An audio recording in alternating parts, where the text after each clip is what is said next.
table today. Do you believe the global crisis has finished? Is it over? Ha, okay. It's okay. Anyone who's not hearing, just make a sign, and I'll be either louder or closer to the microphone. So, well, I would say saying it's over would be being too optimistic. It's clearly not over. We are getting there, but it's clearly not over. And I would say it's clearly not over, not just from a perspective of how we see it as, or possibly countries see it and politicians see it, but for the citizen, it's definitely not over. For the citizen, then in the streets, particularly the younger ones, people are still struggling for jobs. So that is a clear sign for them the crisis is not over. Banks may be doing better, the GDP of countries may be increasing, the real truth, the real economy is not so much improving. In Europe, you would find over 25% on average of younger people under the age of 30 who are unemployed. That is the real crisis. That is the real problem. And this is where possibly the single market can try and address these real problems we have. So we hear that we're getting better, we hope it is getting better, but the real tangible way the crisis has affected us is still affecting us. Sorry, my voice is a little bit unpleasant. Usually it's much more cheerful, but I wasn't yesterday. We are an independent and private think tank, so don't take but what I'm saying is in any way related to what the Lithuanian government thinks or says. I think crisis is nowhere near from over, it's just in the next stage. Now we're in the sovereign crisis or sovereign debt crisis, which is a result of many countries avoiding many necessary steps for many years. So basically countries that used to plug the structural deficiencies with borrowed money are experiencing bad situations. Okay, fine, use Greece, Italy, Spain, and all these other countries. And part of that problem is being masked with printed money. Whether you're talking US or whether you're talking European Union, well, there's a huge amounts of money being created. And I think this is what is propping up the stock prices currently. If you look at the US stock prices, right, the Dow is above what it used to be. Well, if you talk to any financial analyst, and maybe you will believe that, because obviously people are fleeing their cash assets into something that doesn't depreciate. And the story, let's say Bitcoin is a good example of that. People would rather invest in something completely virtual just to escape the paper money or the fiat money. So in that sense, I think crisis is far from over. Now, some of the symptoms of that are being masked by the current monetary policy. This current monetary policy can help us move forward if countries take necessary steps.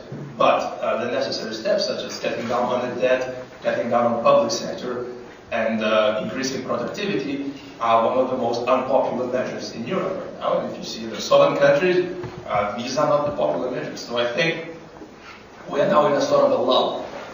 Basically, we have some printed money, we have bloody souls, but if we don't move forward fast, there's a limit of how much money we can print. Mr. Marján, you can keep it on the table if you walk properly. If I have a proper voice. First of all, thank you very much for the invitation. And I just immediately put a question back to you: which crisis? To my mind, we have in Europe at least 4 different types of, intermingled crises. The first crisis, which is the crisis of the financial sector, the banking sector, is not over yet. Okay? The financial sector has been kept afloat, partly by chance, partly by interventions from the central bank, and so on. But we still don't have the banking union, which is number one. Number two, prerequisite to overcome this crisis, or at least guarantee that this kind of financial crisis will not hit in the near future. The second crisis is a sovereign debt crisis. How do we have another rule? I think this crisis will linger on for some time. And the third crisis that I want to mention is a certain political crisis.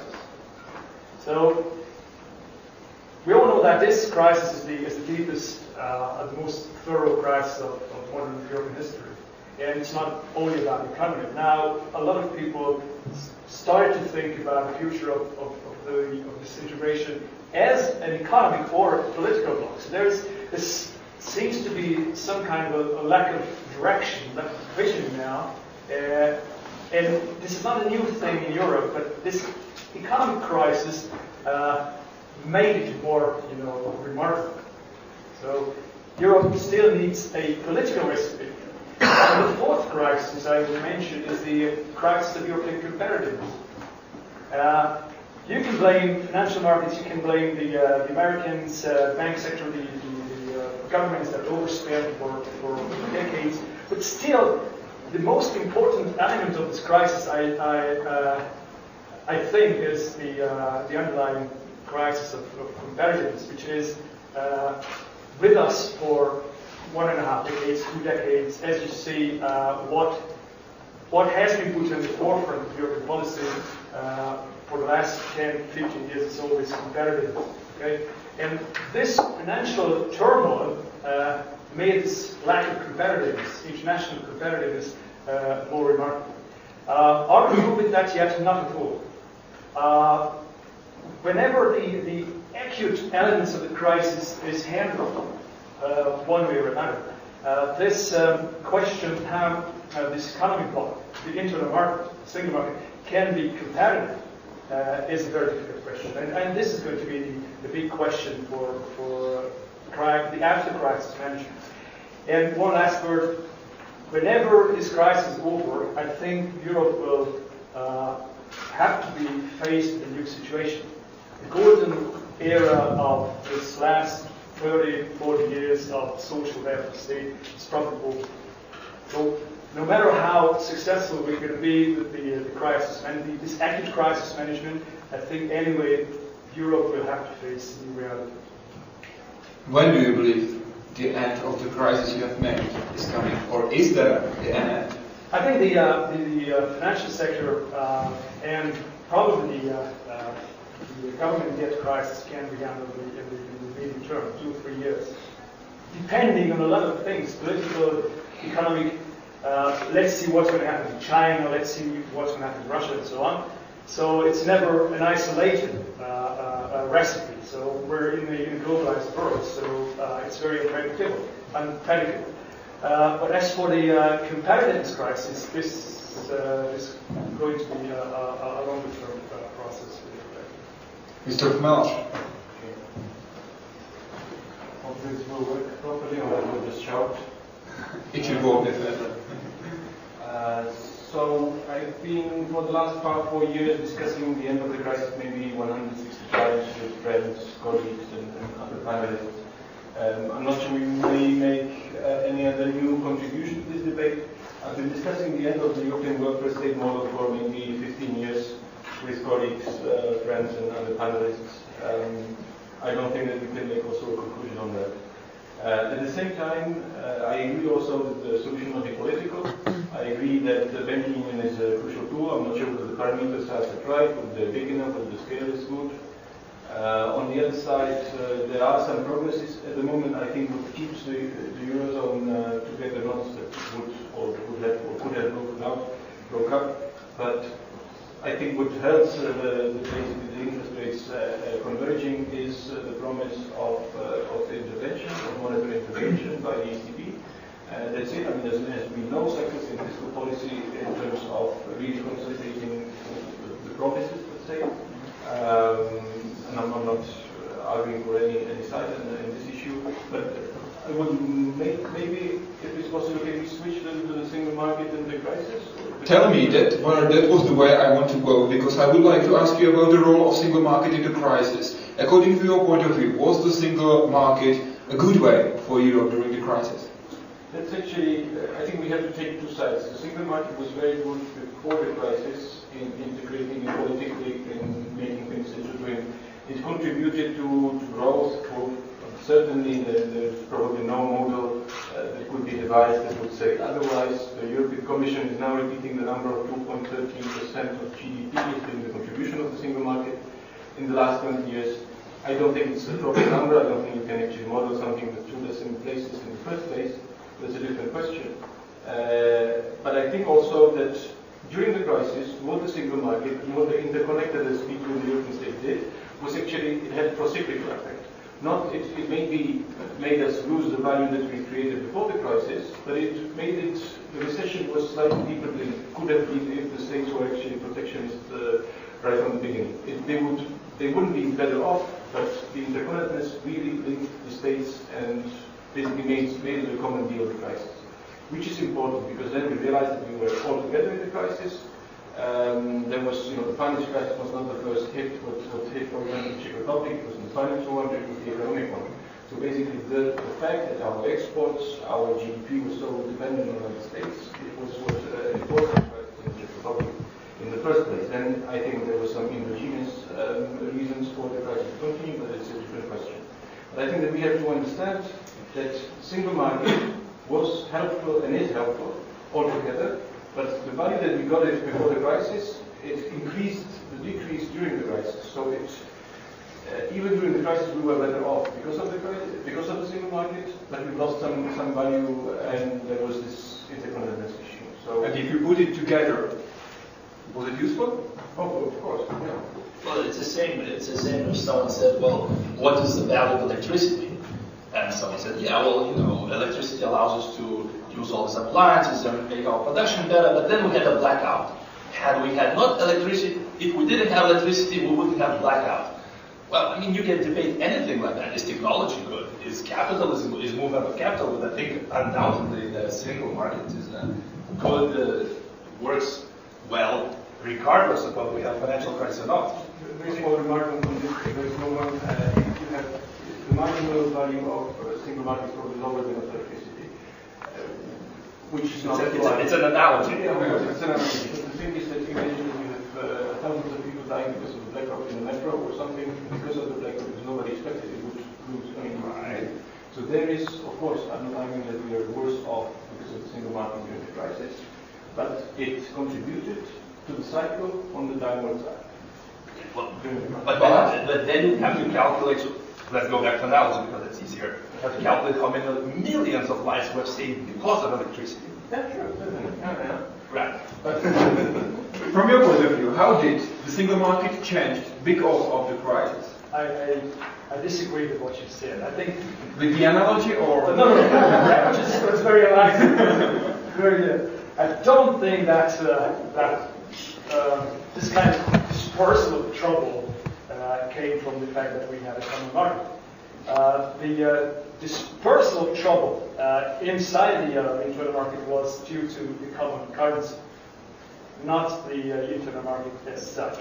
I think this crisis is very much kind of a trust crisis. Markets being very about potential developments.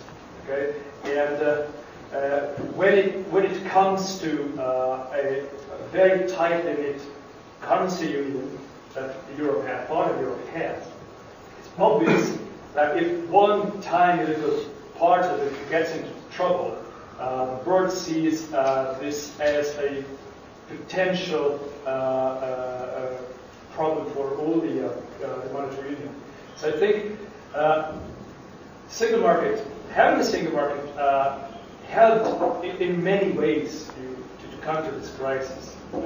Free movement of labor, many Spaniards, Italians, whatever, were able to put up jobs in different places. Free flow of capital, free flow of investment, contrary to the dramatic business environment, was all good. The problem this kind of dispersal of trouble came from the fact that Greece and Germany use the same currency. Mr. Chmelař, you don't agree? Why? In fact, I do not agree. In the first place, the crisis, if you look at the development of debt in Ireland or in Spain, for instance, before the crisis, you can properly see that what happened was actually a financial crisis that hit the countries down, not the euro per se. Then, of course, it was a trigger. There were structural problems inside the eurozone. We had to cope with them somehow, and now we're actually in a crisis of the euro, which was triggered by a different crisis. That's why I don't agree that euro was the cause or an ultimate cause of the crisis. also we have to understand what the imbalances inside the Eurozone by what they will actually cost. And if I want to oversimplify it, you have wage restraints on one side in Germany, you have labor costs growing widely in the south of Europe, you have people basically being paid below their productivity levels in the south and below their productivity levels in the north. What you had thanks to the single market, and I'm really being here a distant voice in purpose, I'm not arguing against single market per se, but I want to revive the discussion. What you had thanks to the single market was that actually the Germans who had wage constraints and the companies could save money that they could borrow, that they could lend then to the Spaniards to buy the goods of the Germans. And what you had was actually debt accumulating in the south and saving accumulated in the north. And it was also thanks to that we have to mention it without being too partisan, that it was also because of the single market that this imbalances procedure building was so successful and so easy. So there's always two phases to everything. I want to represent this second phase here. Absolutely. Give me the second phase. No, just one remark. I wasn't clear enough. I didn't want to say that the cause of the crisis was the euro. No, not at all. But at a certain point of the crisis, having a single currency helped or reinforced the spread or the perception of contagion. All right. So, in a nutshell, you can have. We'll see, but I think you can have a heterogeneous community as we are now at the 28 under the same umbrella of a single market. I don't think we can have this community of the 18 Euro member states so heterogeneous as they are. So there's a difference.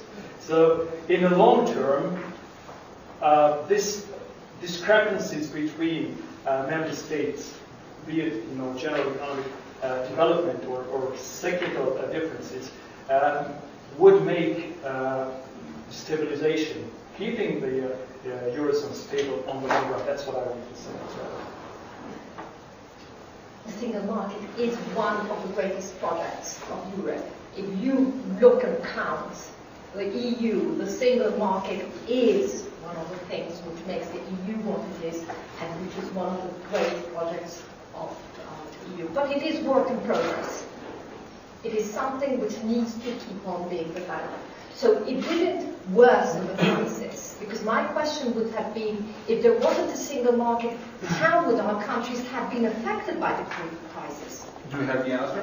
For me, it could have been much worse, because at least the single market did give the opportunity for companies to be able to have their goods sold in other countries, for people to move, to go and work elsewhere. So it did happen in that respect. What the crisis has taught us is that the single market still needs to be developed. There are a number of issues which still need to be addressed.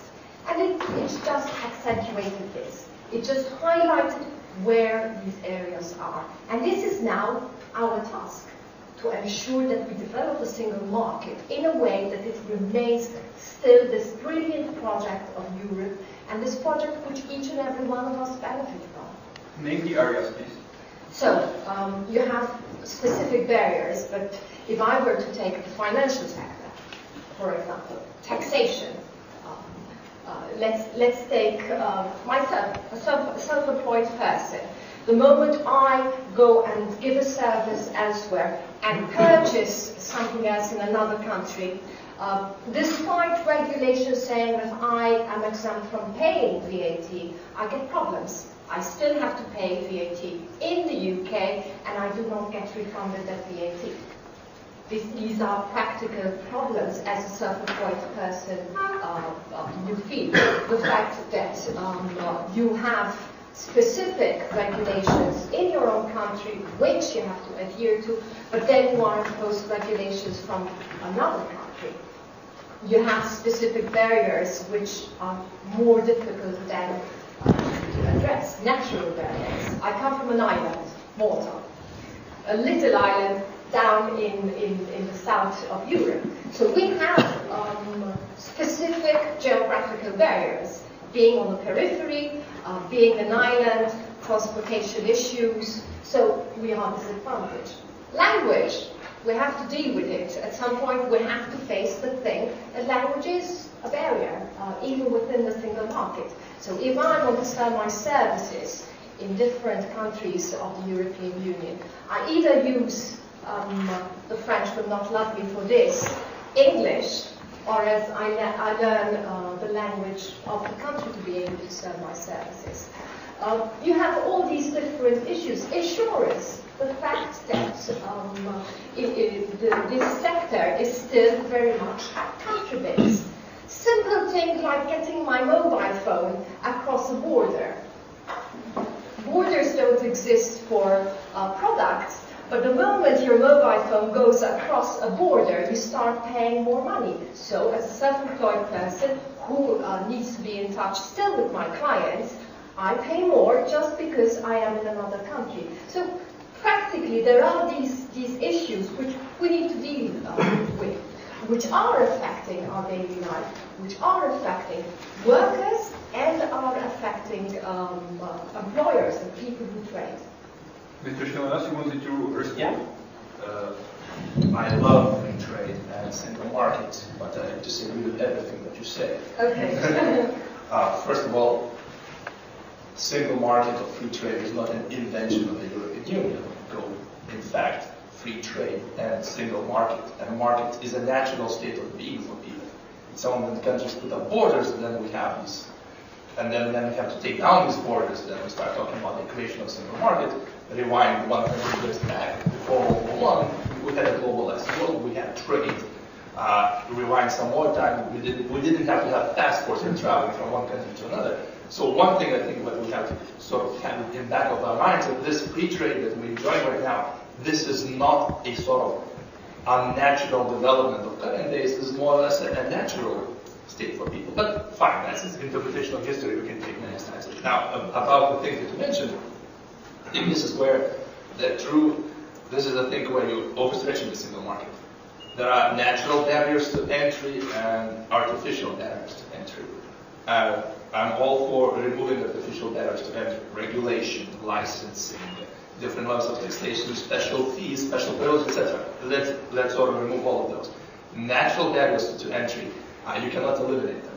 You can create equal rules for everyone, but you cannot create a level playing field. So your example of Malta being an island, well, I think it is a natural barrier, and no single market should try to eliminate them, because that's impossible. You could say you wish to buy electricity produced in Lithuania, right? But there is a natural barrier, and that is not something a single market should try to artificially solve. The thing you mentioned about roaming, now I agree that everyone loves cell phones so much, right? We love them so much that now we want to actually pay more for them, pay less for them. And if, let's say, 30 years ago, we would be excited about the opportunity of using a phone in a foreign country to actually deal our business, now we complain that how much it costs. I totally disagree with the roaming regulation. I think precisely because of roaming and extra charges, we can have the service. I mean, if you use the argument that roaming charges are too high, therefore we should regulate them, you can regulate the price of anything. I can regulate the price of mineral water because I could find price discrepancies of mineral water among the country states. So I totally disagree with the roaming thing. So my point is... We will stop at the roaming thing, because that's a detailed example, okay. And we will discuss the roaming thing, just the roaming thing, okay? You pose the question, pose the argument, let's hear the response. Roaming, why? Roaming. I mean, the argument that the industry makes money because there's roaming is a completely flawed argument. If you eliminate roaming, you have an increase of usage. It is changing the business model, which the big industry and the telecommunication industry is afraid of doing. This is what we have the guts to do in Europe, in different industries, and even in politics. Have the guts to change the model. Wow. So yeah, but this is technology. Technology is driving change. 30 years ago, thankfully, we were different. Now technology makes things faster. And it is not a matter of a luxury. Being connected is now to be considered a service of general interest, a right as an individual to be connected. Not because I have the money I can be connected. but because it is necessary for me to be connected, because the world has changed.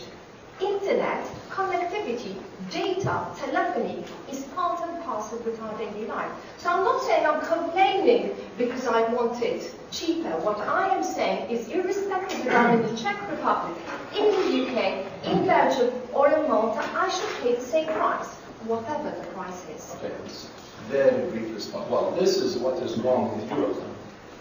You can call right everything. You cannot claim rights to other people's property. I can say that, I don't know, the gold ring is my right, and then go around and collect gold from people and give it to myself. Just because someone says that this is a right, does not mean it. So you have right to your life, you have right to your property, you have right to your expression. You cannot have a claimant right to other people's property, no matter in what jargon or sort of pep talk you shroud it. Let's have guts. Well, let's have guts to lower the bread prices, right? Let's have guts to give a car to every citizen. Mobility is also a human right. Let's have guts to give a laptop for everyone, because being connected is, the world has changed. What I'm saying is, this is I think, that, let's say, true liberals, or a true liberal mind, the free trade mind diverges from what is sometimes passed on as a liberal thought in Europe. Would you agree? Allow me a technical question. Okay. So how about the United States? Single market for telecommunications for 360 million people. Don't worry about the telecommunication firms. They make profits enough. It's a single market. They simply change the pricing structure and make money and profits enough. So what you're saying is, it is such a great opportunity for businesses. Businesses are so stupid, they don't realize that, right? They would make money, but they don't see it. What things have you actually seen until recently? What kind of awful phones did the young people in the United States I have lived there for 16 years. I have lived there as well. So you're right in the States, you have phones without SIM cards because it had carriers, ability to go to carriers. This does not illustrate anything. What if you consider TV roaming a barrier of single market? Because if you want to walk on a single market, you want to have the same conditions as the others. If you are walking in Czech Republic, you are having some conditions. If you are walking in Germany, you have to add to the condition using roaming. Isn't it a barrier for those who don't live originally? Is that the question for me? Yeah, it is. Okay, that's the same thing. Once again, you can create equal rules, but you cannot create equal possibilities. In the same time, then you would have, okay, let's say someone lives in Prague, and then someone lives outside of Prague. Using the same logic, you could say that we should somehow compensate that person living outside of Prague coming to work in the center of Prague, because now he's in disadvantage compared to the person who lives in the center of Prague. This, I mean, I know you can make this argument, but this is not a logical argument. You can, if you use that argument, then you can justify anything in supposedly equalizing possibilities for everyone, which is impossible. Mr. Marján? Yeah, just a few words of roaming and other stuff. It's very exciting to listen to libertarians. I myself consider libertarian as well. But let's just for a second forget this angle of business. Let's just try to look at this thing as I mean, the single market as a political creation. Coming back to America, friends from America just came to see us a few weeks ago, and they landed in Amsterdam, and they wanted to travel forward to Budapest, to my place. And they phoned me from Amsterdam, where can I buy a European SIM card? And I was shocked. Bloody hell, European SIM card. So they seem to understand. So our American friends start to understand that single market is not a market of unmarried women. So there is some kind of a political aspect of this kind of thing. And I agree that sometimes it can be seen as intervention to playing different rules. But I think the main thrust, or one of the most important thrusts of creating this single market, which is not a bad thing, was that let's consider these 15, 27, 28 countries as we were a single country, at least from an economic policy point of view.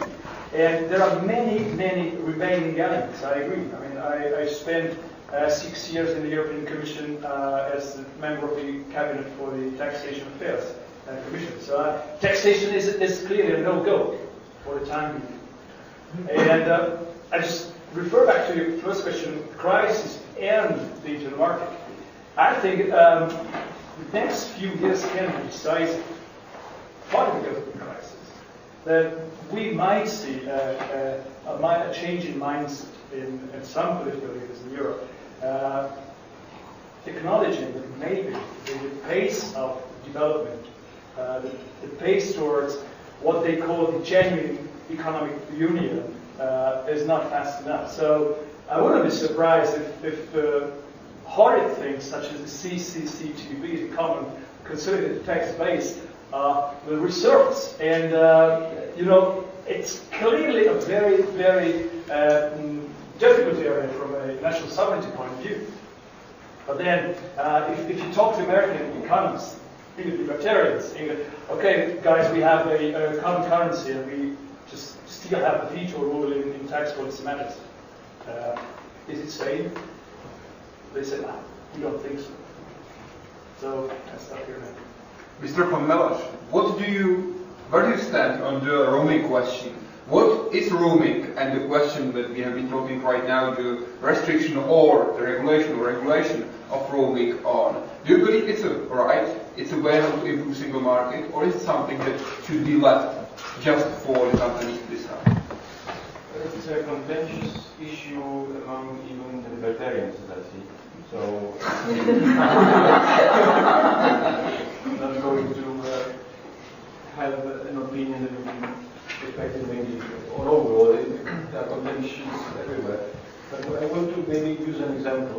If I call from Belgium to the Czech Republic, from my Belgian phone, I pay €1 per minute, because it is not regulated as of now. If I go to France with that Belgian phone and I call the Czech Republic, I pay 26 cents because I'm calling the Czech Republic from a EU country already. If I call with my Czech phone, the Czech Republic is also 26 cents, plus VAT or something like that. If before the roaming directive, actually, I wanted to download a picture of George Clooney in high definition, I would pay for my monthly salary. Those are just completely crazy things and crazy ideas. Those are scales that you can't really imagine. Those are not costs that are covered or that could be represented by the business. This is the first thing. It's just, it doesn't make any sense. It's completely illogical. And consider this a natural value or something that's a different thing. And the €1 is actually cheaper than it used to be. But anyway, the second thing, and more on the competition issues. If you don't agree with even interventions in terms of making a market more competitive, that actually markets are always the most competitive and the most efficient if you don't measure them at all. This is something that even in, I know very little people actually who believe still in this after the experience of the last 200 years. I mean, not even Adam Smith would actually believe that. Not even Friedman actually would go for this. Maybe Hayek, but also even him, I think he had some reservations on the completely, on monopolies and things like this. And this is also a question of efficiency. If you intervene at some point with a very simple rule, the margins for roaming used to be at maybe 97%. They were compensating business models that they were not doing otherwise.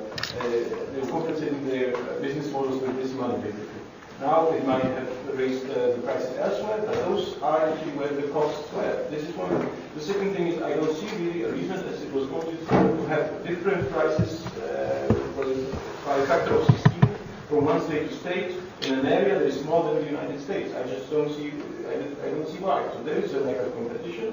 There is a lack of rules, and getting a European SIM card is also a problem. I don't see any theoretic point of view that you could actually criticize at the end this competitive intervention in order to make the market respect actually the costs, for instance, of the cost. I think you will hear the point of view right now. Wow. So all of a sudden we heard the price-cost theorem. So according to your theorem, the prices are set by cost. I mean, this is complete. This 21st century, we're still talking about this. Of course, the prices don't correspond to the costs, nor should they. Prices are set by the market. And single market does not imply single price. Even the Soviets understood that. Now, those of you who lived probably in the Soviet Union knew that on many products they would have a price sort of stamped in. Not just on paper, but if it were a spoon, it was stamped in so it was flashed out. But even the Soviets understood for a certain products, there are price differentials. So if you could buy this, if you were lucky to actually buy this sweet condensed milk, it would have 3 different price levels depending on what region it was sold to. One region for the European part, then Central Asia, then Kamchatka, etc. So to say that single market implies single price is completely illogical. It doesn't have any relation to anything. Right, now let's go to... Sure. They can choose the price. Yeah. Okay, there is no question, maybe to put it on the right way. I think what you meant is that there is no single price, but there is a level. Let's go to the moral question. Of course, they are compensating operations in other areas, and they're primarily compensating the operations in domestic market. Because that's where the costs are. Now let me finish now. Who, let's say, relatively what people use the roaming? People who are better off can travel like us, right? Can go to international conferences, members of European Parliament. People of the upper social level who primarily uses the domestic market is obviously people who cannot afford to travel. So we're redistributing from the people who can afford it to the people who cannot afford anything. It's the same. It's the same as then they use taxpayers' money to build Concord, which only the rich people will produce. None of you would make even a convincing argument that it is that the poor people who travel more and use roaming more. Obviously not. It's a more well-off people. And probably, I think the root of what is that you're parliamentarians that upset about the bills and plastic bill. This is my sort of angle to it. But the redistribution that is happening right now is from a relatively well-off to from people who are less rich.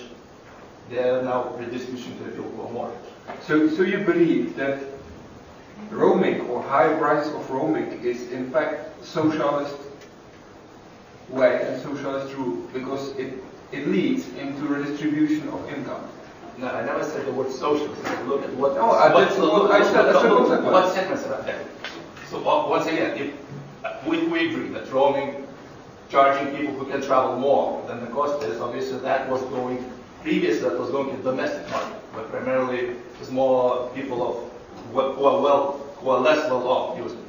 Now then there is no source of revenue. We have to compensate in some way, and obviously it's the domestic market. Mr. Darmanin. It's a reverse socialism. I just want to really disagree with the fact that who is more well-off travels. For heaven's sake, I don't consider myself, I travel, I don't consider myself a well-off person. But let's take some of the students I teach at university who are foreign students who really pay out of their teeth or their mom or their parents pay out of their teeth, live on a tight budget, come to a different country and possibly seeking for jobs and everything, and need to be connected with their family. But these are not well-off people, these are students. They travel for their studies. There are different means of traveling. Traveling for the people who have different economic means. You can travel first class on British Airways, or you can travel on a coach from the Czech Republic to France. You pay according to what you can afford, but traveling is definitely not something for who has the means for it, for heaven's sake. And it is, mobility is something which you have. You have different means for mobility, but your mobile phone should be mobile as you are. Just very shortly, you contest actually the fact that the costs go to the domestic market. If you're a business, you actually think on the margins. Unless there is a price dumping on the domestic market, thanks to the resources that you got from roaming, then maybe it could translate. But then you are actually, it's a second market inefficiency that you're trying to argue for. I don't understand it. Look, Explain just this particular thing. There's nothing wrong with cross-subsidizing if you're a competitive market. It's wrong to cross-subsidize if you have a monopoly power in one market, and you're using the foreseeable monopoly market to push out to you. No, it's bad. If you let's say railways, if you have a monopoly on the track, right, and you also run a cargo company, which is a competitive market, but track isn't a competitive market. You use monopoly proceeds to push out competition in a competitive market. That's bad. But in the mobile sector, you have competitive markets in all these aspects. So if there is a cross-subsidization, there is competitive. you know how much you have to pay to get a license to become an operator? And the contractual relations, it's not competitive at all. It's an oligopoly by definition. Oligopoly is still competitive. If you have a dust current, you have the roaming. No. If you want to solve the barriers to entry, you will go and deal with who sets the price for a license? It's the state. So don't regulate the roaming charges. Regulate the entry charges or the entry price you have to pay. This is the source that you want to regulate. Why do you take roaming? Now, so cross-subsidizing. Excuse me, but you mentioned maybe the most important thing. If there is no power that would diminish the money we are paying for roaming, what's the right way to lower the money we are paying, to lower the prices by regulation, or to lower the barriers to the market, lower the prices in effect? Okay, so is that an open question? So this goes back to what I said. Leave natural barriers alone, deal with artificial barriers. So you would say, leave it, and just prepare the conditions that everybody will have much more easy way to enter in the market, and they will lower the price. Well, look, low price is no human right. I didn't say it's a human right. I said, is it the concept of everybody? Sure. Yes. Okay. You wanted to regulate? Just one sentence. Let's hail technology. Thank God we have fiber and Skype. All right. That is an important driver. Okay. No matter what we chit-chat around the about, intervention, directly, whatever. There's always some kind of uncontrollable, but very, very important force coming in. And I don't know. I use Skype environment. That's an excellent example of a basically potential competition coming from another field and solving this problem better than any roaming regulation would. But still we need data connection to use Skype. I Skyped by my phone yesterday. My sister is living in Tokyo.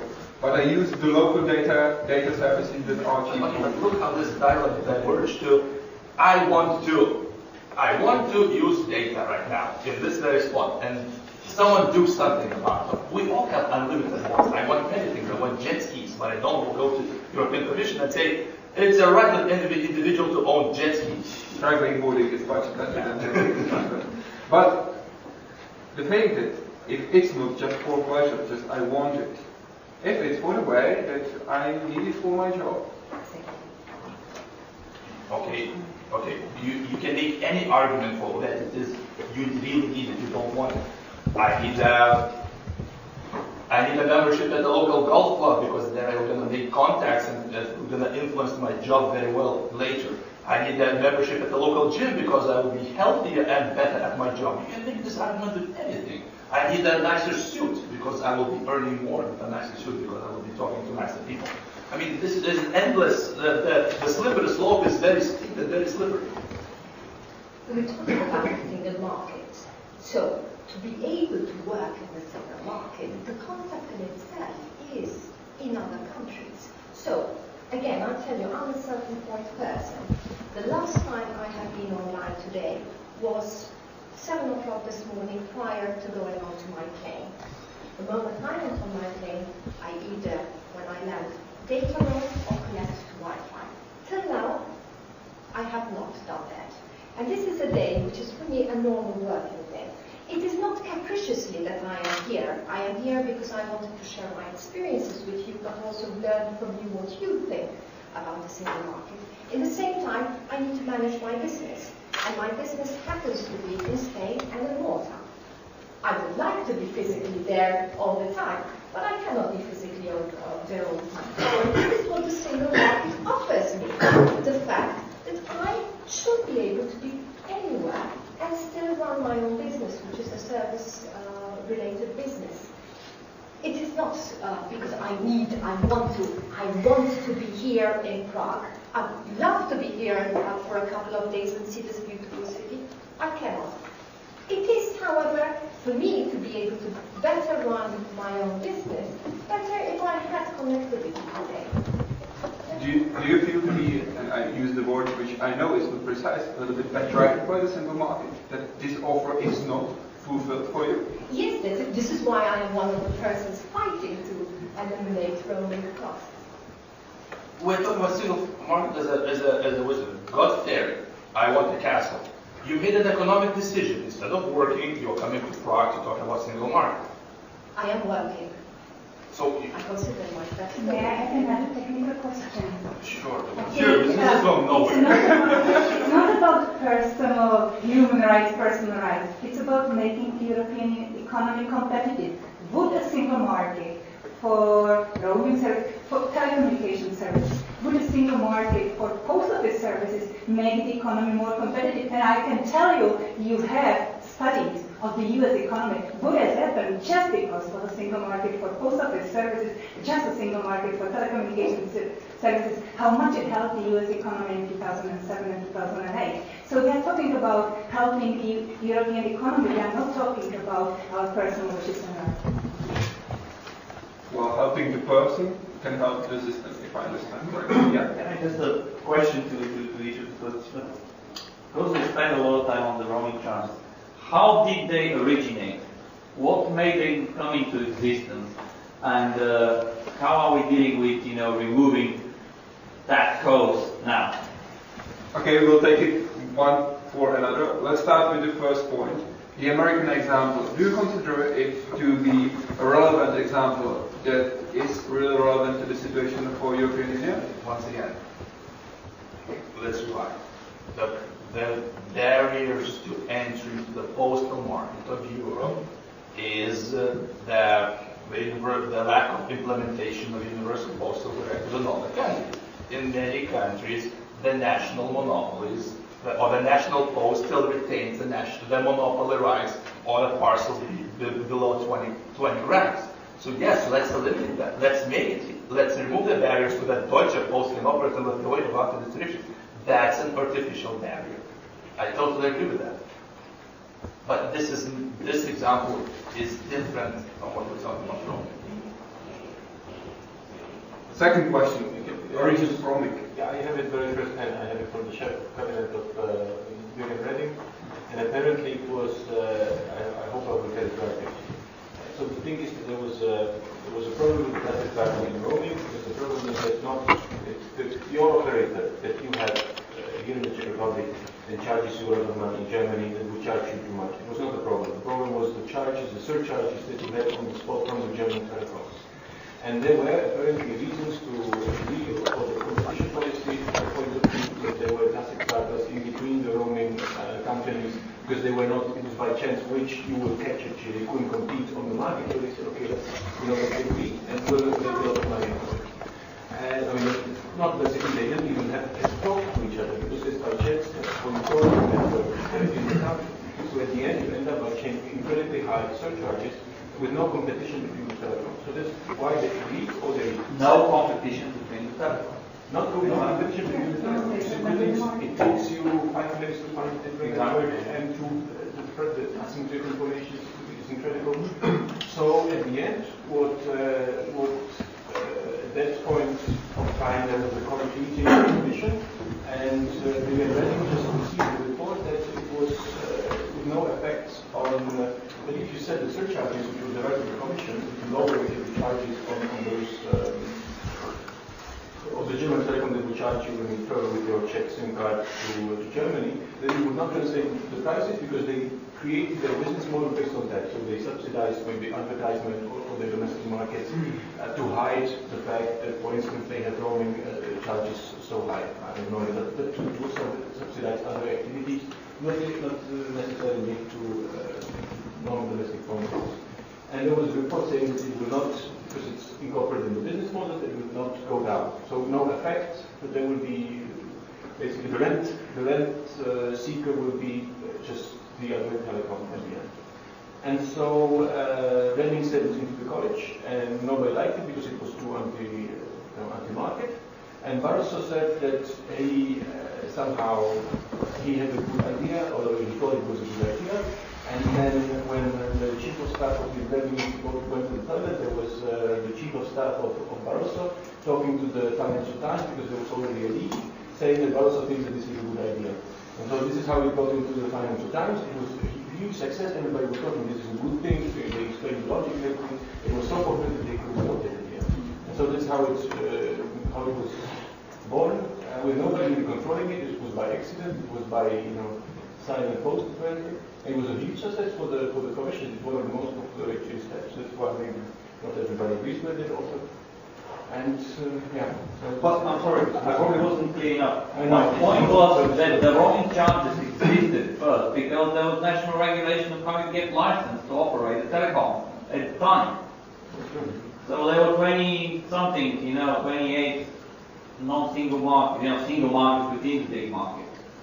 So you may call it an actual barrier, but it existed there for regulatory purposes, basically.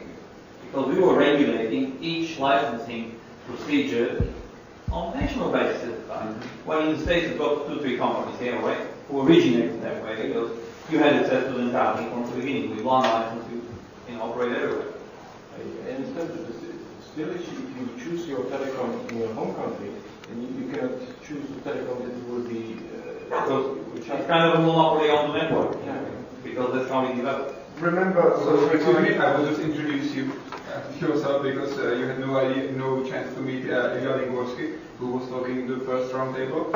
He's the founder and executive chairman of the Prague Economic Council, and he served as first deputy minister of finance and head of state treasurer of Hungarian. To introduce the man you are talking to, please comment. Thank you. Now, I just want picking up on that point.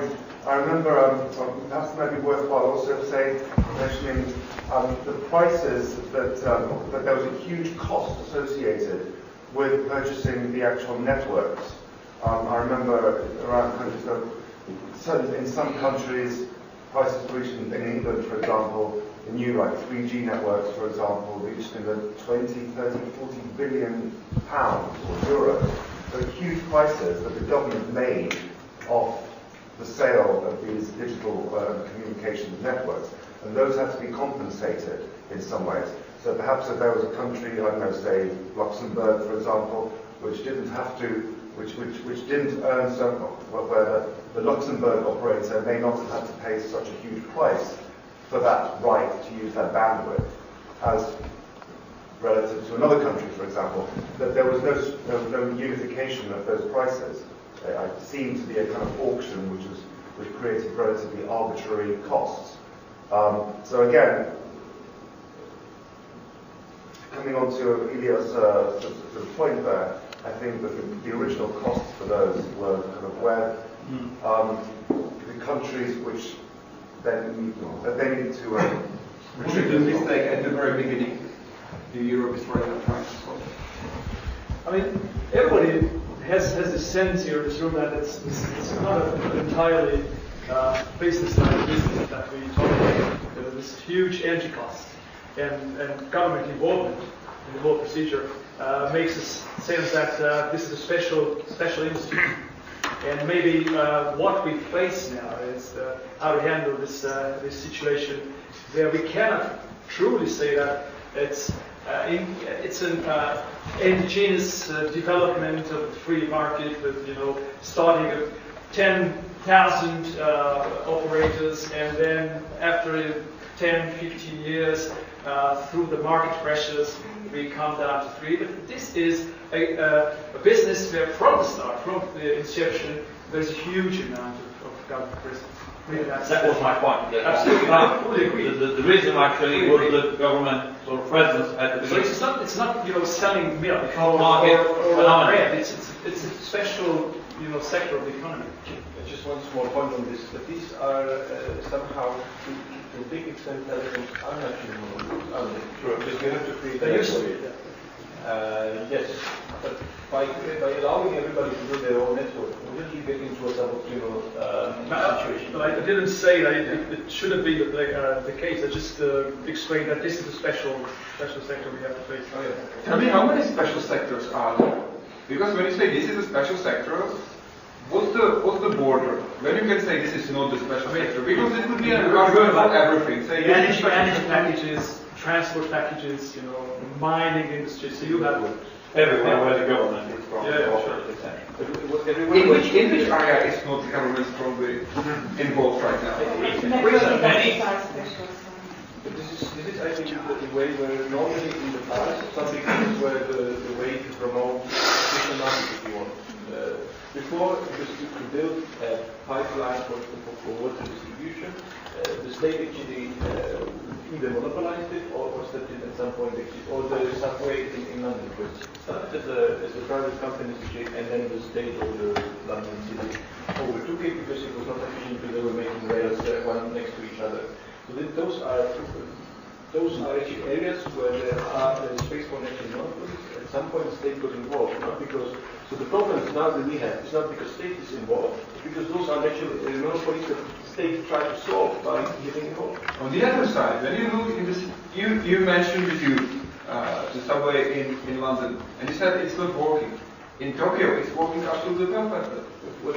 There are lines that are operated by private sector. There is only one line called JR that is operated by the state, let's say, and all the others are private, and it's working. You have to buy a special ticket for each other, and it's still working. And it has always worked. Or it was always for many years, yeah. I do remember the people expecting it's only when you are traveling in the morning, it's pretty hard to enjoy this stuff. But why it's necessary to have this special industry in Europe? Well, in Asia, it's working without this level of special industry. I don't know the Japanese case, but it's not just a case of metro, it's a case of water supply, it's a case of energy supply, it's a case of many areas where you have large networks necessary to operate, where actually the national monopoly would be built, and then would be suboptimal to the system because there would be one private monopoly at the end. So the state decided, okay, this is maybe not the way to go. If the energy is part of the whatever social policy, or the energy prices is part of social policy, and we allow a monopoly to set the price for the whole market. So they got involved. And isn't it just an idea, let's say, European incompetence to ensure that it is easier to say, okay, we will step in as a state? Isn't it just more comfortable? I think it's a system. The system cannot really ensure that there would be no national monopoly with no abuse of the market power as a monopoly. Because that's what would happen. If you had one distributor of energy, which is what would happen if you allow complete free competition in energy, you would have just one supplier on a national level. At the end, I mean, it might take hundreds of years, but you would get there. And it will not be efficient because this market player would set the price of energy for every single person. And this is counter, I mean, of course, from a libertarian point of view, it's still efficient. From a social democratic point of view, it's a way of decreasing the social welfare overall. I mean, the welfare of the society, I mean, economy, everything. It's up to them. 2 points. If we judged politician decisions by their popularity, like it was one of the most popular decisions, we would be, in 2 weeks, we would be in Chavez's Venezuela. Expropriate from the rich and give to the poor. That would be a very popular move. Take a car, remove cars from every bank, and give it to poor. That would be a very popular move. But popularity is in no way an indication of correct. Now, about that, about natural monopolies. There is nothing natural about natural monopoly. I can do that again. There is nothing natural about natural monopoly. It is an ex post facto economic argument created specifically after they monopolized it. Let's bring the United States as an example. Electricity supply in the 19th century United States was a very competitive practice. And in cities we have multiple suppliers like we wish right now, until actually companies went to the city council and said, you know what, electricity is really special, wouldn't you agree? And I said, yes, it is special, it is very useful. Says, how about we, the companies which are good and already provide the service, we shall provide service for all the city, but you ensure that no one else can come in, because we can't really have this nonsense, right? We can't have this competition destroying things. This is how this natural monopoly argument was started. If you go to the network industry or any other industry that requires big startup costs, of course there is, on one hand, there is a drive for one player to become dominant. But if you look at any market in which there is one or a single one dominant player, none of them have gotten the natural. All the monopolies that are truly monopolies, that a single seller to the market, are there by government decree. Like East India Company, for example, which was a true monopoly in the sense of the word that The Dutch government said, the Dutch Crown said, this is the only company that is allowed to trade with India. Now, let's go to the networks. Of course, it is silly to build two networks parallel to each other. And nobody in their sane mind would do that, apart from in those areas that is really profitable, right? It can happen. Yeah, it can happen. But once again, that's sort of the thing that you extraordinary electric lights and extraordinary evidence. If you say, if we allow free competition, it will result in a monopoly, but I don't have any evidence, theoretical or practical, to prove it, your argument is very shaky. Now, what would happen if we allow the free competition? No one cares about the efficient market because markets are not really efficient, and no one ever said they were, except for some people who are proven wrong. Let's go back to the network industries. That if you allow free competition and free entry, what would happen probably for residential areas? There probably would be one provider because the residents don't use up a lot of energy, and that would be cost of switching for them would be too high. But for industrial users, there will be all sorts of different routes of supply, different modes of supply, different ways to supply them with energy. So you would have in some areas you would have a virtual monopoly, but at the same time, the best tool to control that monopoly is the fear of potential entry. If the potential entry or the potential competition is not banned, then there is a limit, or there is a self-controlling force for what you can charge the price. Skype is a good probably example of potential competition coming in to deal with the roaming charges.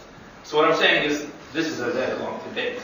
But to say that there are these special areas in which competition is impossible is a completely wrong argument. And this is precisely why all the things that you mentioned, these transportation, railways, whatever, power industries, these were nationalized precisely for that reason. And remember, a long time ago, people were saying, energy generation is a natural monopoly because it's the best just to build one big power plant. Until now, our mind has sort of changed and said, well, you know what, we can really have competition in network production, and even all the European Commission thinks that. It's a little more difficult with networks, but once again, there are different ways of supplying people with energy. So once again, this argument of natural monopoly doesn't really hold water. Did you figure out the example of natural monopoly? You have been thinking about it? Or? No, I think we speak too much on things that are not as much relevant for this. I agree. Theoretical. But we will go to the practical one, because we have been talking and using roaming as an example of the barriers we are having, and the discussion, and as you could see, quite strong discussion, about free movement of services and free offering of services in European Union in the single market.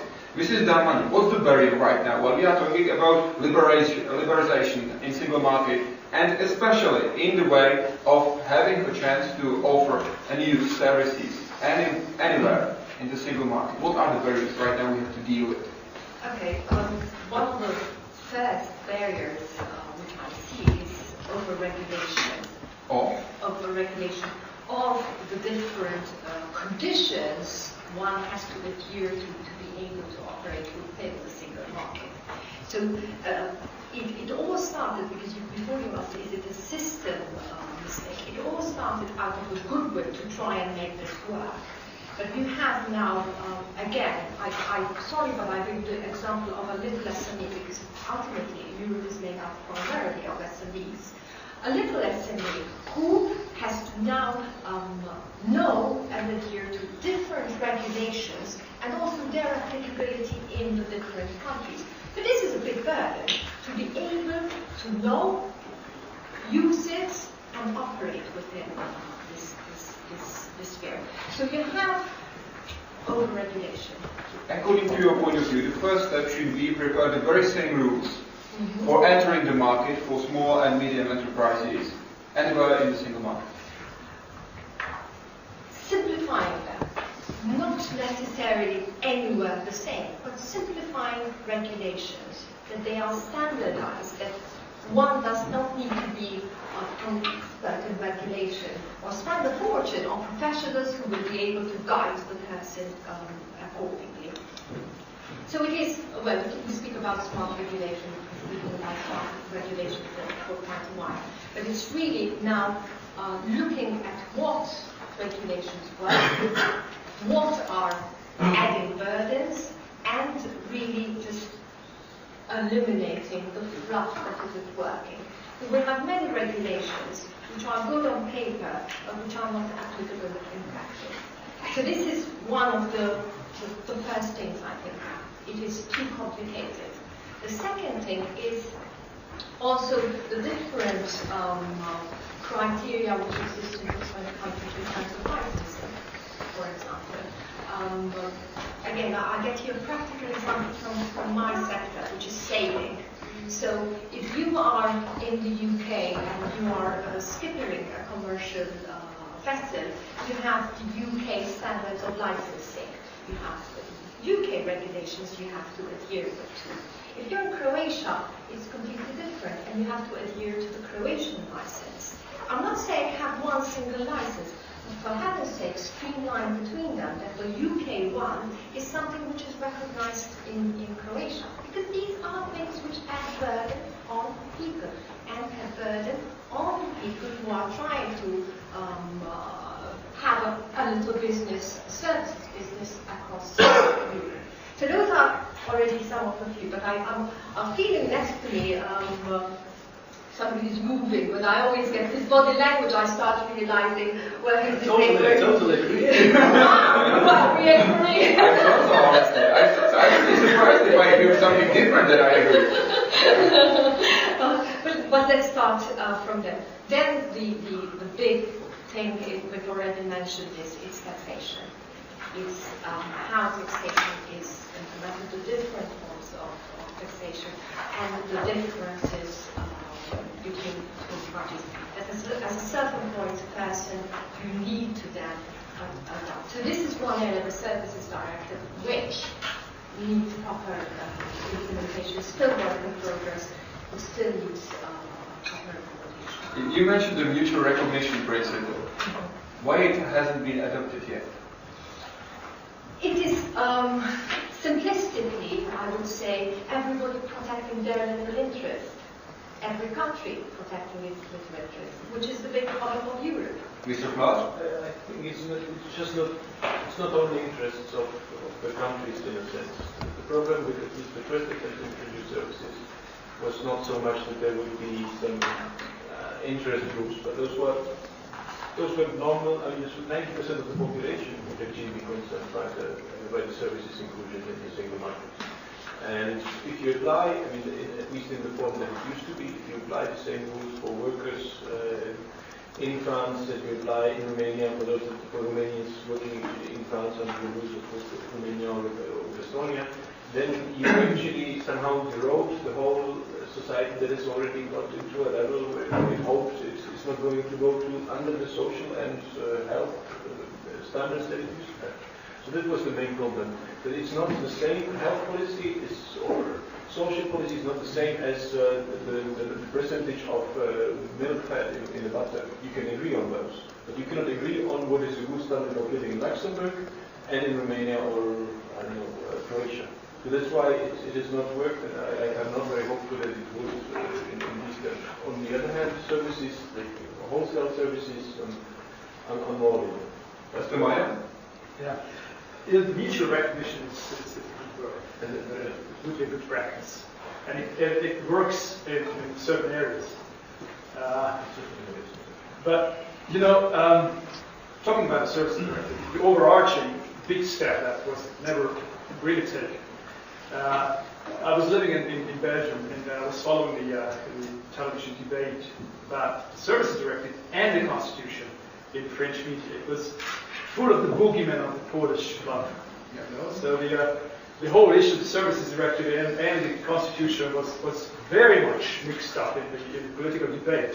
So do we want a new Europe, a constitutionalized Europe, where all the labor force can come in and provide services at the price of 25%. Okay, so the French society was terrified of that, and two things happened. The constitution was voted down, and from the services directive, the country of origin principle was taken out.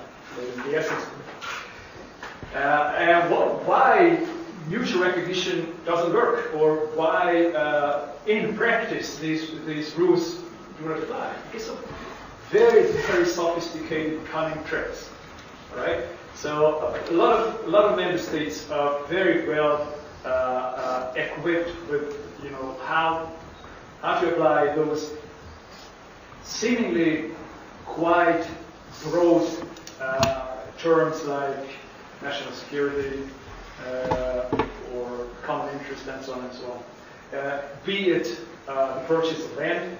Okay, some of our countries, including mine, are very much involved in that transitory period. You know, restricting foreigners to purchase land, and then when this transition period expires, then the member states have a tendency to look, you know, how to make detailed rules that eventually will have an impeding effect on traffic interpretation. That is the case, and this is quite a common usage in all the 28 member states. Mr. Marján lives in Budapest, so do you all know what he means when he said my country? Mr. Stach, wanted to add? Yes, one question related to what Aleš said. Isn't it that actually the enlargement hampered the single market? Because if you say that you need some kind of mutual recognition of competence among member states, then the more countries, the more new countries you have, the lower the trust from the society. I completely agree. That's something that I wanted to talk in the part of natural barriers, or what are the other barriers. Because you need, and this is something where we are not at the point of agreeing just because there is not enough cohesion among the regions. We're still not on the European level, even in between states, we're much further than in any other EU level on region states, on any other member state on region states, which means the disparities are still too large, which at the end somehow doesn't make a political agreement possible on many issues, which at the end means that the enlargement and the accession of countries that were at that time maybe on 1/3 of the level of the poorest country, more or less, that was then in the EU, somehow makes it much more complicated. I can see the argument, and I think it is actually, I think it was, not I think, but I'm wondering whether it was a bigger debate. But there was a huge debate on the accession of Portuguese and the Spanish to the single market and the free movement of labor. Not to the single market at that time, but there was some. Okay, I'm not an EU historian. But there was fear of competition and of worker exposure. So it is a repeated issue, but this one is extreme. I mean, if you really compare, I don't have statistics in my head, but I think Romania has probably the poorest per capita, and Luxembourg the richest. You have such huge disparities that I don't see that you can really agree on a way how to import labor respecting either of the standards or agree on something in the middle. So that's it. You have to respect territory. Mr. Silenas also mentioned the barriers in the market itself. So very rarely do politicians have this ability or power to create wealth with a stroke of a pen. Usually they don't. Removal of barriers for movement of labor is one of these things. Here, with a stroke of a pen, there was a political will, and the removal of barriers was complete. The Europeans would be wealthier, and wealth would be created. So this is a pragmatic case why we should do it. The tactical way, I don't think anyone will ever agree on a set of rules. And we can harmonize whatever we want. It will never go through my way. So it would be just cutting down the rules is a better way than trying to create a single rule that fits everyone, because there'll be people who will be unhappy all the time. So cutting down the rules, I think, is a much more expedient way towards that goal. And now for the moral case. Now this is, all of you who are talking about human rights, etc. Now this is an exact example of elitism hampering what probably comes closer to human rights. Now imagine, a person, a Lithuanian comes to England and says, okay, England's bad. A Lithuanian comes to France and says, I want to work, no one is forcing me, I want to work for the wage that I have agreed freely with another person. I'm happy with that wage. That person who's hiring me is happy. We're not taking anything from anyone. I'm just using labor of my hands. And someone in France or in some other country has, you know what, we don't think you should have a right to disturb of what we think should the society be. Now this is, I think, is a perfect example of if we ever talk about economic human rights, this is a clearless violation. This is a clearless elitism. Other people, by nothing but once again the stroke of the pen, deny you the right to use your two hands to earn an honest living. And I think if there was a case for intervention, or moral case for intervention, this is the case. Can I just very small remark on this? This is at the center point of different worldviews. But at the same time, you argue with the contractual relationship, individual relationship, as being the most exquisite and ultimate expression of freedom or something. But what you don't realize is by making this very free choice, you're actually influencing the choice of the others. And I can agree with somebody on a lower salary because I agree, he agrees, I go to France, I work for half of the wage of the others. What I actually at the end do, I will reduce the choice of everybody else and of myself at the end to choose my salary because I enter a competing market with a lower wage, for instance. So at the end we are collectively unfree while we still have to agree on an individual level for a contractual agreement that is of our own willingness and nobody can discuss whether it's good or not. Clear position, clear answer. George Orwell would be having fun in this conference, twisting the words. By our freedom, we cause our own unfreedom. Yeah. You can use this, okay, you can use the same argument to shut down any competing business. Someone wants to open a new bakery, a new conference center, you say, well, you know what, you're going to enter now, you think you're free, but you're going to lower the prices, in the end you're going to earn less, and we're all going to be better off. Don't open this bakery. I can't see, if you're consistent with what you're saying, I can't see how you do not see this hypocrisy. May I just get an analogy? Because we're talking about the single market, and with the single market comes consumer duties and consumer protection. So as a consumer, if there is another consumer, let's say you, who would accept substandard from a retailer, I wouldn't want that substandard to diminish my rights as a consumer. So this is the same point. There should be a basic level of consumer protection and consumer duties, as much as there should be a basic level, which is an earning that there ought to be. Beyond that, above that, it could be regulated, you could negotiate or whatever. But as a consumer, I don't want somebody who accepts substandard to reduce my rights as a consumer. Just because you use analogies, so I got a very quickly, same part of the second part of the same coin.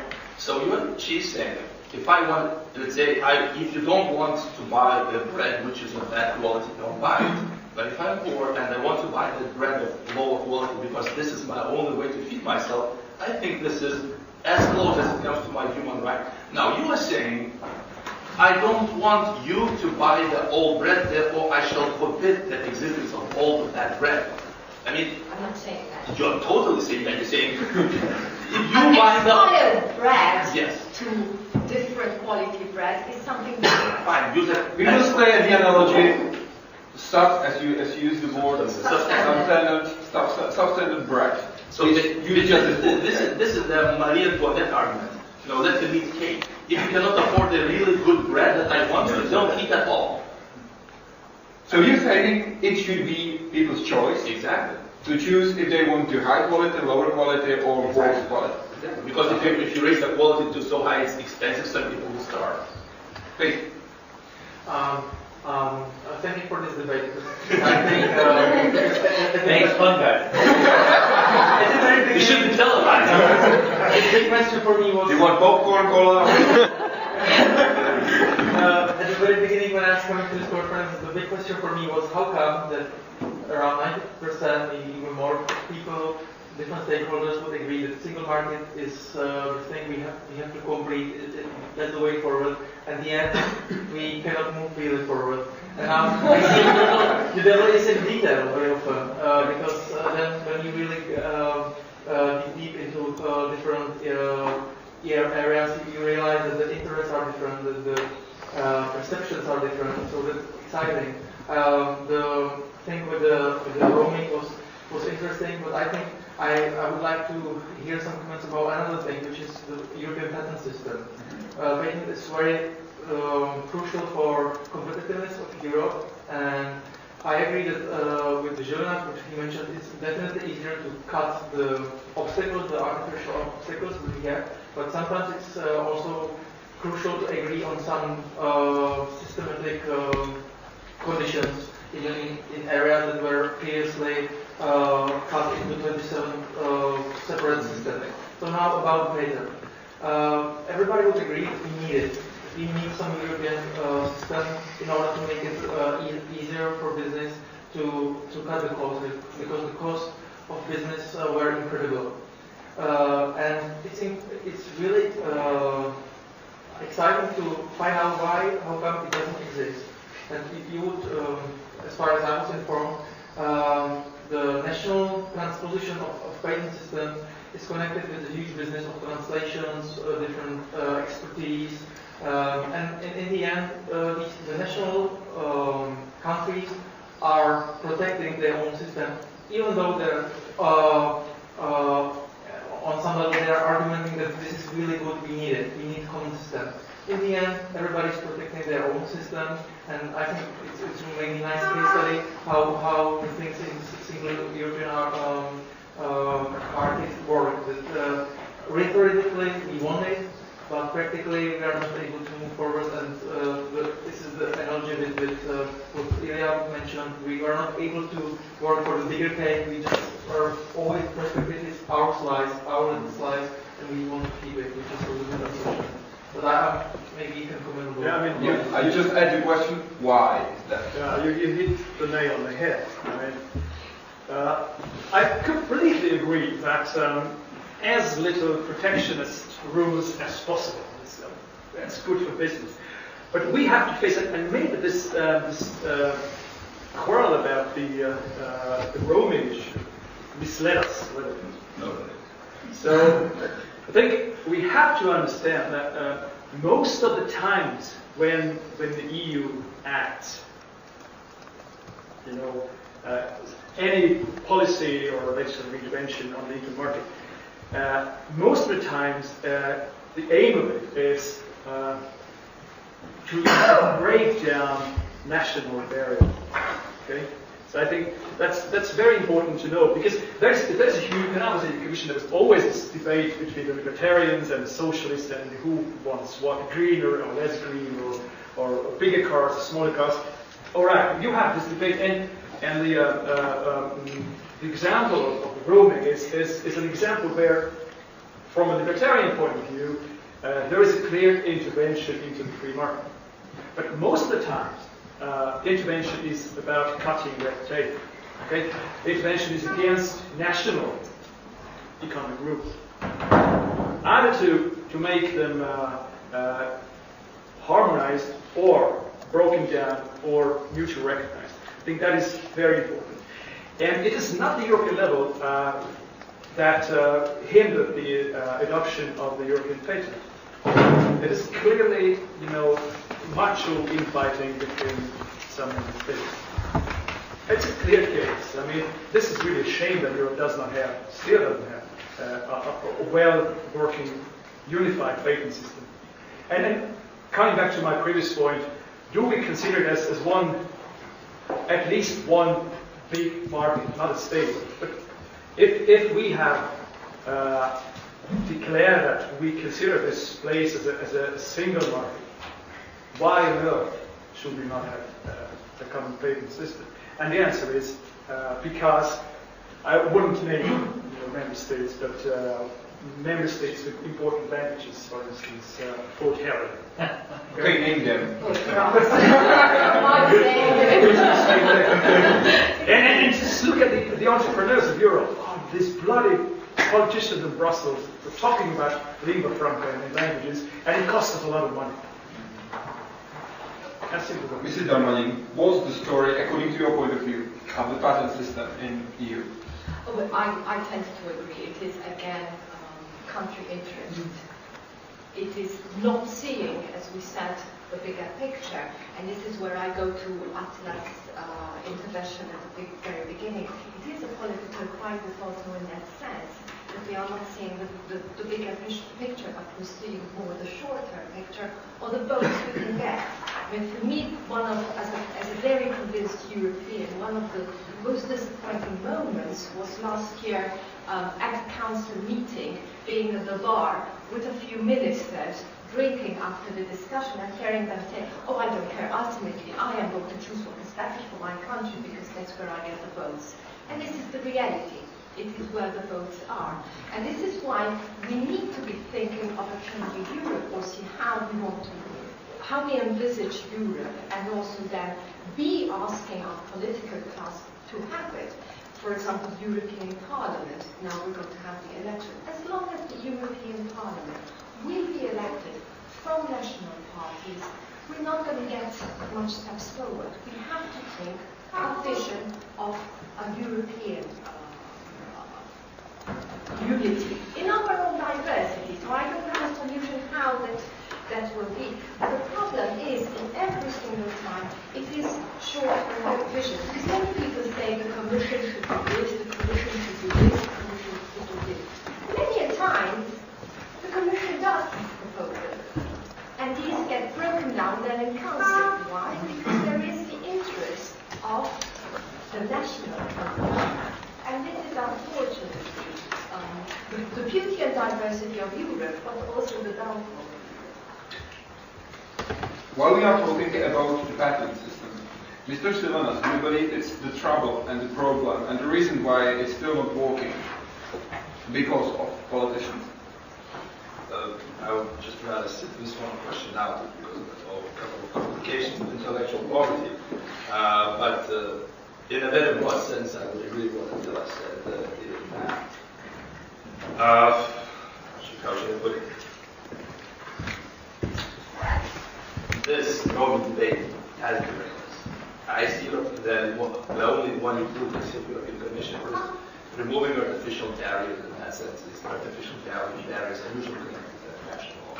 So that's my short answer to that. Can I just please. something, just a practical example of the unfortunate situation we are in at the moment. So we have a program which the Council and the Commission have agreed on, which is future and emerging technologies. So the investment of money, which has been put forward to really make Europe outstanding in one of the emerging technologies in the future.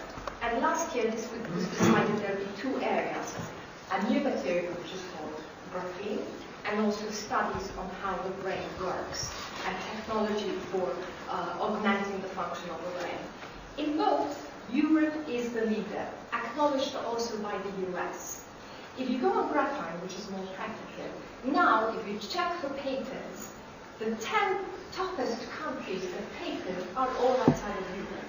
So we are putting the money, we are becoming leaders in this. We are planning that in 10 years' time, we will be global leaders, but the patents are elsewhere. And why? Because it's not a simple system to have a patent in Europe. It is easier in the US, it is easier in Japan. Incidentally, these are the two top countries.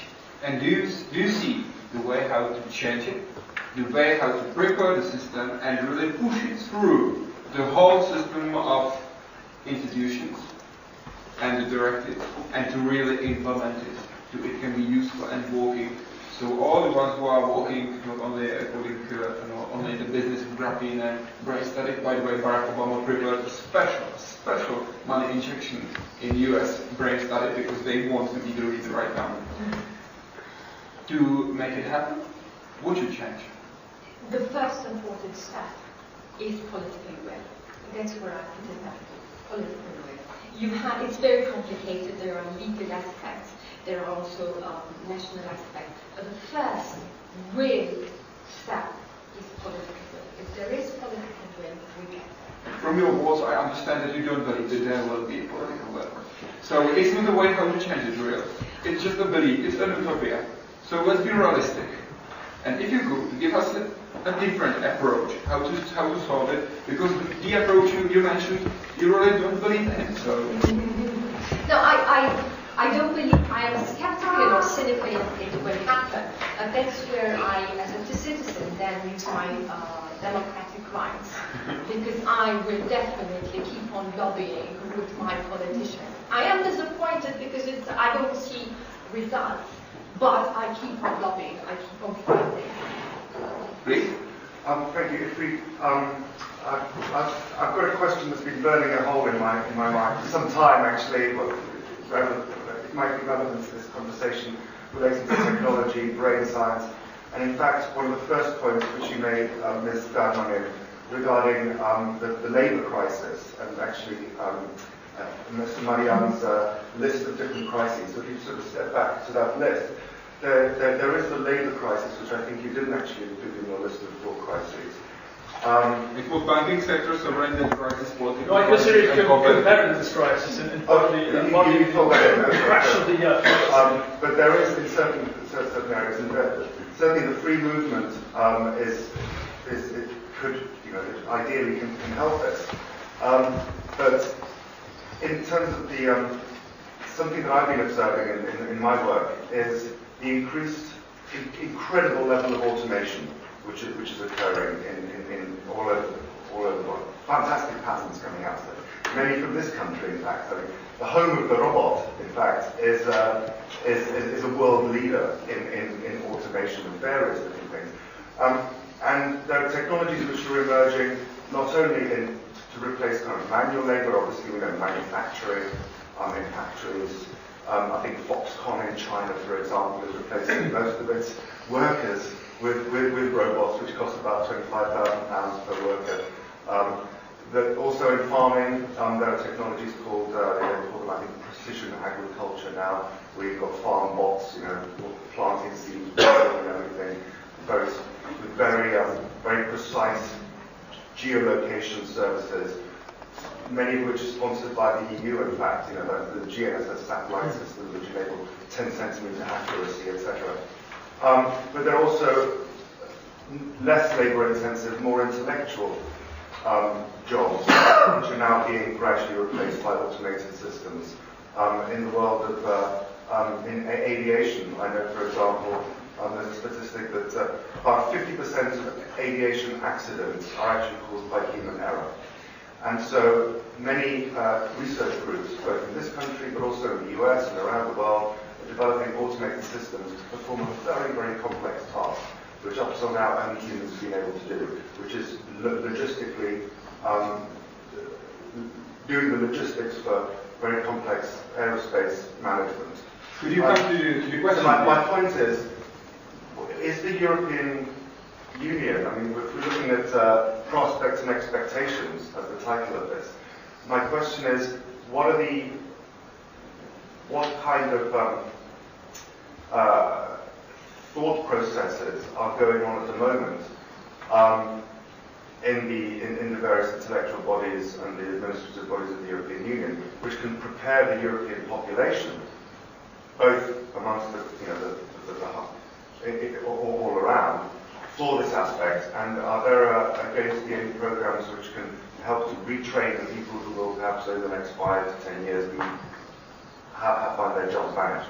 Future of European Union and maybe the engine of European economic. Exactly, yes. In the future, please.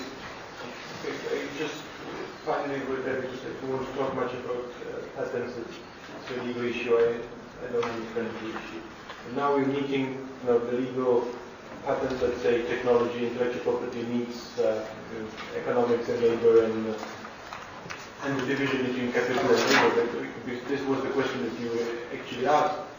And now we'll have no labor-intensive industries at the end. Each single of them will be a capital-intensive one. And there was a few weeks back, there was an incredible op-ed by Martin Wolf in the Financial Times on the new revolution, new labor, not labor, but capital revolution, if you want, the revolution between the division between capital and labor, in a sense that there is an increasing return on human capital. This is happening for the last 40 years, basically. And with the automation, you will have basically one person being able to produce with a machine a wealth of 50 other workers in all kinds of times. This is the same crisis that we had in the 19th century. It got solved by some extent But what he now says is that what we will see at the end is incredibly high structural unemployment of people that are actually useless, not useless, but they are not, they cannot be used by the economy because their jobs have been automated. And there will be a very little or a small part of the population that could be able to operate, to let's say, do intellectual jobs that are not yet replaceable by these machines. And that those will actually create all those values. But they will not create them. They will use all the capital in order to create them. And they will use all the intellectual capacity and the patents from the past. I mean, the rules that, I don't know, Coulomb and Edison and Tesla and Isaac Newton actually created, that were public goods, in order to create this wealth. So his argument was that this patent and intellectual property should be taxed properly, or there should be a division of tax, so that it could be then redistributed to those that can find a job with. Martin Wolf is not so editorial. But he talked a lot about intellectual property and about the importance of somehow finding, that you write down something, a patent. It now means today that you own it 100%, right? You don't share the profits from it. You don't share it with anybody unless it's income tax, basically, or capital tax. But that's well, anyway. I don't want to touch the patents thing. Automation. Concentrate, yeah. Concentrate on the question. Greatest thing ever. Yeah. I mean, look at all the great shifts in the increase in human welfare. Previously, we had 90% of people working in agriculture. The automation or mechanization allowed them to move into other sectors, and then we had other sectors, and we all lived better. A good example would be, let's say, 100 years ago, piano industry was more important to the United States economy than the car industry because every house had a piano. And then it disappeared and no one even noticed because people moved to other things.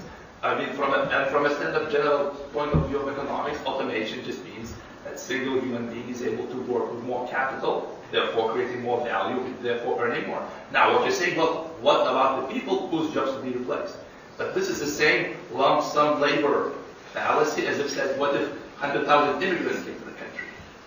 The changes, the resilience of the economy is how fast and how easy can it transfer resources from one area to another. Sure. You want to say something? My question is, I understand those points, fair enough, but the point is, we're looking at, we started opening the debate here with human rights, rights to labour, rights, and how the EU infrastructure can help to smooth those rights and offer these rights to people.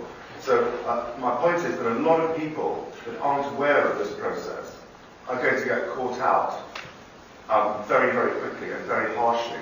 Right now we're seeing 30% unemployment in certain states. These people are not prepared for these technological processes. What can the EU do in order to help prepare them? Because it's going to come like a hurricane in the next 5 years, and nobody's going to realize unless, except for those of us here who are very privileged to be able to be, informed enough to be debating these things. Yeah, I'm a little bit skeptical about this current time changing everything in 5 years. I'm seeing it in my industry. It's going. Let's take it as an analogy, as we used before. Should EU prepare people for this transition, yes or no? Well, the question is, of course, how? Do you distribute leaflets? Your job in 5 years will be gone. Or think about the future. The question is, what can you do about it? And I think the proper way, once again, is labor mobility. The gyroscope, if you use another analogy, gyroscope is very resilient, it doesn't fall over, it keeps the direction because it keeps on spinning. So what we want in our economy is people to be able to switch jobs, move vertically, horizontally, from industry to industry, retrain, gain knowledge. We don't want them stuck in sort of glass houses, still sort of daydreaming about the job they had 10 years ago. That would be a question, I guess. I guess that there is no question there. Maybe this is Darmanin. What I can say what the EU is doing now in order to address this process from more labor-intensive to more knowledge workers. This financial period, 2013-14, 2020, the money devoted from a European Union perspective in, for example, Horizon 2020 and Erasmus for Life, What there is, for example, let's take Horizon 2020, which is more addressing the long-term issue of education and knowledge workers, where you have an emphasis of research institutions, universities, and industries working more together as compared to previous financial periods. But what you have in Erasmus for Life, I believe it is particularly funds at European level being addressed and being able to have a labor force being trained beyond their current skills. So, for example, there are strands on eco-innovation where you can get actually technicians who work in the energy sector being trained then on the renewable energies. So this is what is happening at the European level. What I think is our responsibility, because it is our money ultimately at the European level being distributed, is ensuring there is proper evaluation of how this money is being spent, of having tangible and measurable results. Because the will is there, the money is there, and the programs are there. It is now how we're going to use them and how we're going to implement them. And then you have also the funds which go at the country level, which are like the European social funds, which again, we were talking about horror stories coming this day on ESF. There are some good stories, but there again, it is ensuring that really what is being promised on paper, what is being allocated in terms of money. And I have to say, I have been critical of certain programs, but overall, with what we have, these come out being very good, that the implementation is correct. So from an EU perspective, this is what is practically happening, so that this labor force, which is more manual skill intensive, or a skill which is not so longer required, just shifts to more knowledge workers as Europe has an ambition to become more of a digital technology economy.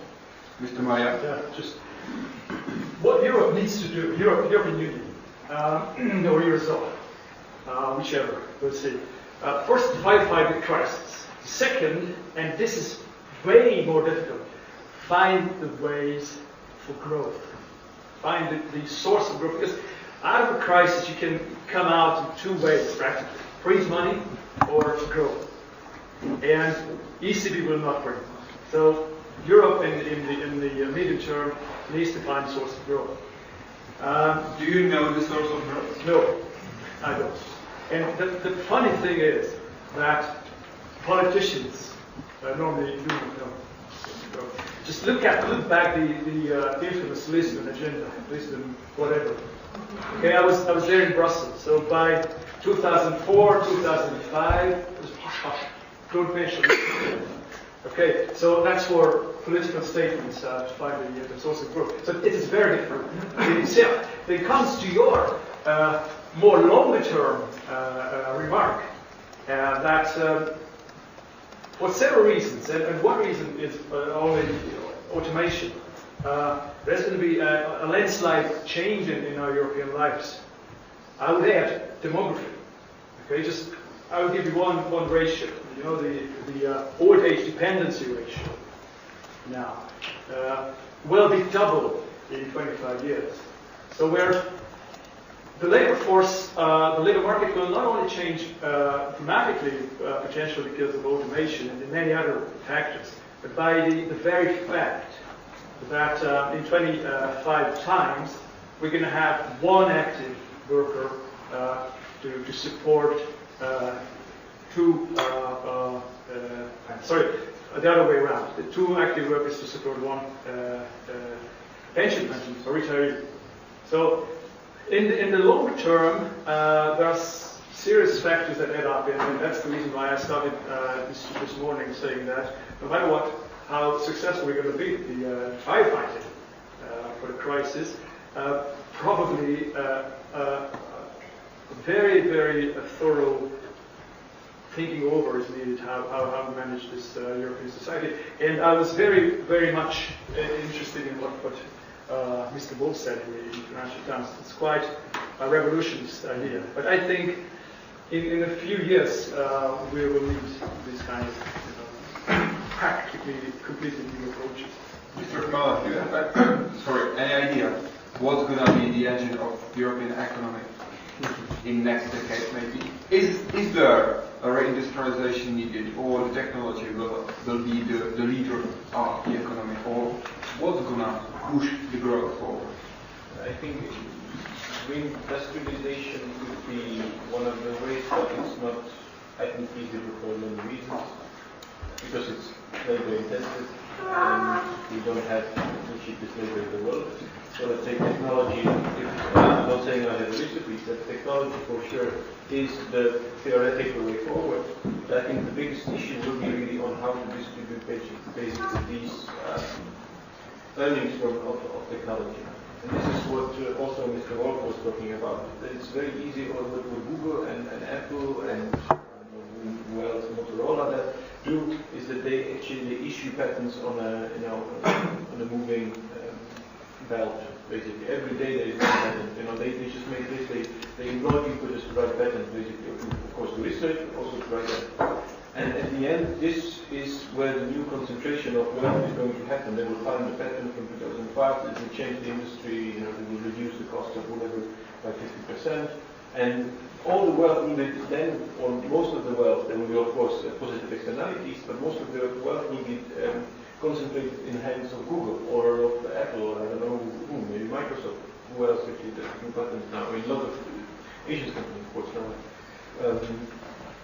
And the main question is how everybody will profit from that. This is more concentration than we were used to. I mean, if we are in that situation, you are certain that you will have a capital, to some extent, labor-intensive industry, so you have a lot of people actually getting benefits. So it will be a mass thing. In technology, there are issues of distribution. I think if you don't have unemployment, you don't want to have unemployment of 40%, and then struggle to justify the distribution. Problem of the future? What's your vision of the future? Well, first of all, neither wealth of the future or the present will be created by people talking in panels. But people in panels can prepare ideas, so people who will actually do it or not to do it have something to think about.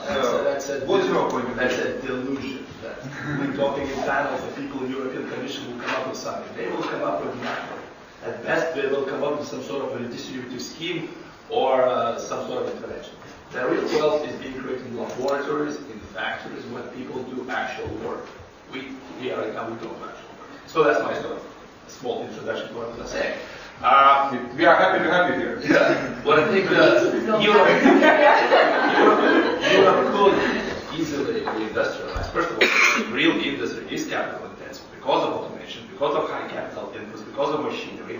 So you need qualified labor and you need a lot of capital. Europe could do that. And I think there are two problems. One problem. Okay, two problems. One thing is now I think Europe is being unrealistic and relatively irresponsible towards Europeans, in the constraints it puts on the industry, beginning with energy prices, ending with energy resources. We have indigenous resources, we have coal, we have shale oil, we have shale gas, but for simple fear of the future, of a fear of political world, we say, well, you know what, we're not going to use these resources, we're going to force our industry to use very expensive or exotic sources of energy, so no wonder the companies move outside of Europe. They move to the United States, they move to China, they move to other countries. And if anyone's going to say that high energy prices are not hurting European interests, I don't think they're really being serious. So we could do that if we remove the constraints. And I think this is the way forward. Service industry is, of course, necessary. No one's going to argue that. But once again, if we're looking at the resilient economy, an economy where people can find jobs, we need a nice balance. I don't know what the proportion is, but I don't think anyone has this utopia that we can relocate all of our industry with noise and dust and dirt and stuff we don't like in the cities somewhere else, and here in Europe we'll all live off, in nice offices, eating our Echo sandwiches, staring at our Apple MacBooks. That's not going to happen. So I think one way forward, which is once again feasible because it doesn't require anything, just requires the removal of constraints. I think we have to remove the constraints of our industry. Is it Darmanin? It is a bit of a blend of two, the industrialization and the aspect of technology, innovation in technology. I don't think they are exclusive, one or the other, or Europe has to go for one and has to go for the other. In terms of the industrialization, it is more the feasibility for Europe in terms of which industries. And there is a combination of both. If I take the maritime industry, which is manual intensive, there is an aspect of technology going related to that, despite also thinking of, not thinking of the environment, but you have the blue growth, which is a possibility even within the maritime sector. So it is a bit of a combination of both together. And we cannot just exclusively say this will work and this will not work. Also because Europe is so different between the different countries. So, for example, industrialization and water, more than we already are, is impossible. We lack space. So it is a country who has to have more of services. And that's what we're good at, because our only resource is our people. But then you have other countries who have stronger points in different areas. What I think needs to happen at the European level is, again, not act as Europe focusing on many different industries or many technologies, but going for a number of them. And then as countries as well, within our own national strategies, focusing on industries which work for that country. So it is a bit of a blend of both. And now I'm speaking from somebody who is a big believer in technology, a big believer that the digital world is an economy which is growing, but it cannot be exclusive of industry. We will see in the future what the answer is going to be. I have the very last question for you. If you know what's the most important Czech word? Oh, I forgot it. Ještě jedno pivo. It's great when we can close the discussion with a clear answer that we all agree on. Thank you very much for joining us. Thank you very much for the debate. And thank you very much for being.